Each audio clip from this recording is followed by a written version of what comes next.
રાજકોટ જિલ્લાના ઉપલેટા ખાતે સતત વરસાદ વરસી રહ્યો છે। ઉપલેટામાં છેલ્લા 3 દિવસથી પંથકમાં વરસાદી માહોલ જામ્યો છે। વરસાદના પગલે વોર્ડ નંબર 9માં એક મકાન ધરાશય થયું છે। મુસ્લિમ સમાજનું આરામ ગૃહનું વર્ષો જૂનું મકાન ધરાશય થયું છે। 100 વર્ષ જૂનું મકાન ધરાશય થયું છે। ધરાશય થતાં જ ઉપલેટા નગરપાલિકાના પ્રમુખ વર્ષાબેન ગજેરા, નગરપાલિકાના સદસ્ય નિકુલભાઈ ચંદ્રાવાડિયા, મનોજભાઈ નંદણિયાએ ઘરની મુલાકાત લીધી હતી। મકાનમાં કોઈ રહેણાંક ન હોવાના કારણે જાનહાનિ ટળી હતી। વોર્ડ નંબર 9ના વિસ્તારના પૂર્વ પાલિકા સદસ્ય રજાકભાઈ હુસામણ, હિંગોરા ગુલાબાપુ તેમજ ઇમરાન બાપુ સહિતના ઘટનાસ્થળે પહોંચ્યા હતા। જેસીબીની મદદથી કાટમાળ હટાવવાની કામગીરી શરૂ કરવામાં આવી છે।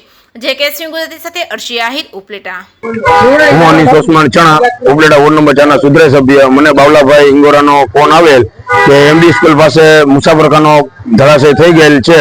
તો મેં ફોનમાં પૂછેલ કે કોઈ જાનહાની થયેલ છે કે નથી। તો મનોજભાઈ નંદાણીયા, નિકુલભાઈ અને પ્રમુખને સ્થળ ઉપર અમે વિઝિટ કરેલ તો કોઈ જાનહાની થયેલ નથી ને તાત્કાલિક જેસીબી, ટ્રેક્ટર, નગરપાલિકાના તમામ માણસોને મોકલી દીધેલ હતા। અત્યારે શું કાર્યવાહી કરવાની? અત્યારે જ્યાં પાણા લાકડા જે પડી ગયેલ છે તાત્કાલિક ધોરણે ઉપાડે છે બધા માણસો।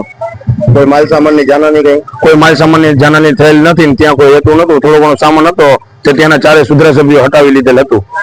મારું નામ ગુલામ હુસેન બાબુ બુખારી, 9 નંબરના વોર્ડના સુધરા સભ્ય।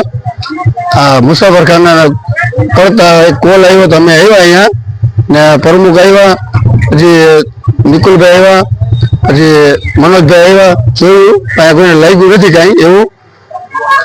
માલ સામાનની નુકસાની કઈ? કાંઈ નથી થયું। હું રજાક ઓસમાણ, પૂર્વ નગર સેવક।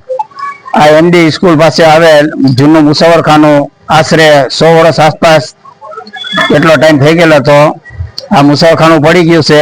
કોઈ જાતની કાંઈ નુકસાન થયેલ નથી। ચાલુ વરસાદને કારણે કોઈ માણસોને લાગ્યું કે પૈડા કે દબાણ એવું કાંઈ થયેલ નથી। ઘટના સ્થળ ઉપર પ્રમુખ પણ આવી ગયા હતા, એ પણ વિઝિટ લઈ ગયા, કોઈ જાતને નુકસાન થયેલ નથી। હું ઇમરાન ઇકબાલ મીરજાદા, વોર્ડ નંબર 9 સદસ્ય। વોર્ડ નંબર 9માં એમડી સ્કૂલ પાછળ આશરે 100 વર્ષ આસપાસ જૂનું મુસાફરખાનો જે ચાલુ વરસાદમાં પડી ગયેલ ને એમાં કોઈ પણ જાનહાની થયેલ નથી।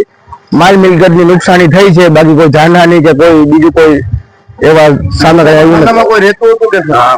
હા, રહેતા હતા પણ હાજર કોઈ હતું નહીં। આ ઘટના બની ત્યારે હાજર કોઈ નહોતું।